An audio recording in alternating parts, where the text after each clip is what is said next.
agora mesmo, neste exato momento, dentro de cada célula de todo o organismo vivo, está rolando uma atividade sem parar.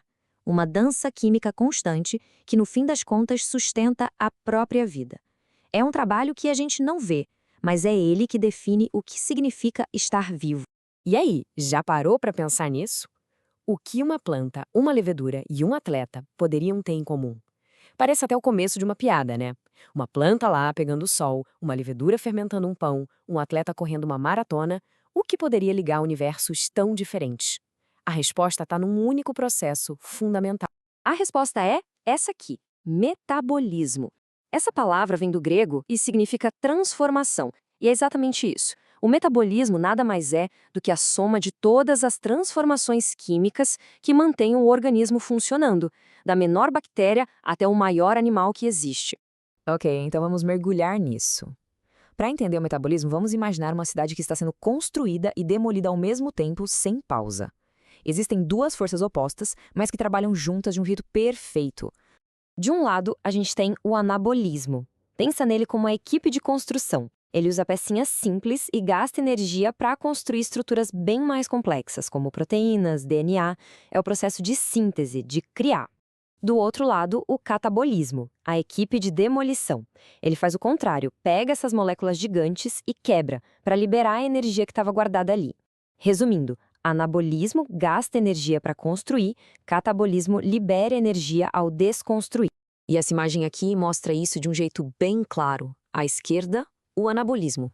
Pecinhas pequenas se juntando, consumindo energia para criar algo maior.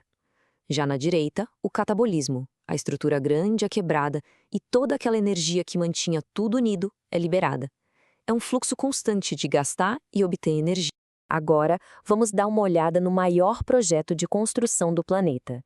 A base de praticamente toda a cadeia alimentar depende desse processo anabólico, que é simplesmente incrível. Estamos falando da fotossíntese.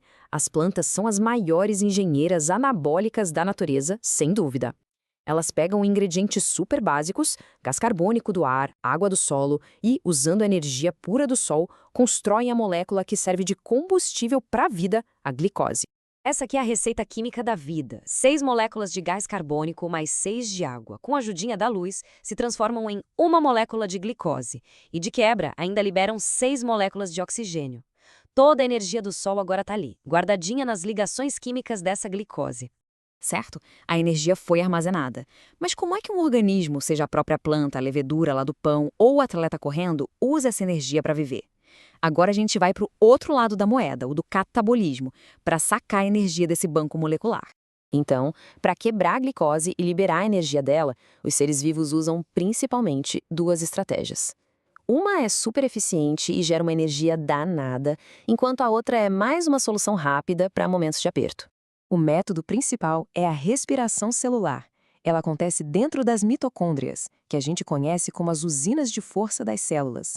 Usando o oxigênio que a gente respira, a glicose é desmontada pedacinho por pedacinho, liberando uma quantidade enorme de energia de forma bem controlada para a célula poder trabalhar.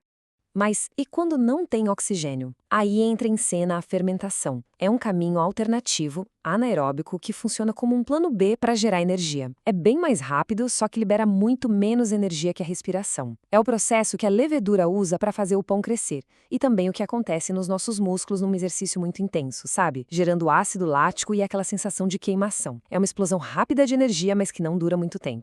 Bom, até agora a gente viu os dois lados da moeda, anabolismo construindo e consumindo energia, catabolismo quebrando e liderando.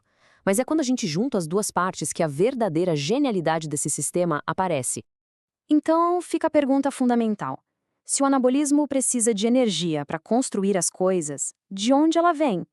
A resposta está na conexão perfeita entre as duas histórias que a gente acabou de ver, a da construção e a da demolição. E aqui está o grande clique, o momento em que tudo faz sentido. Olha só essas duas equações, lado a lado. A fotossíntese usa CO2 e água para criar glicose e oxigênio. E a respiração celular? Pega essa mesma glicose e oxigênio e os transforma de volta em CO2 e água, liberando toda a energia que estava guardada.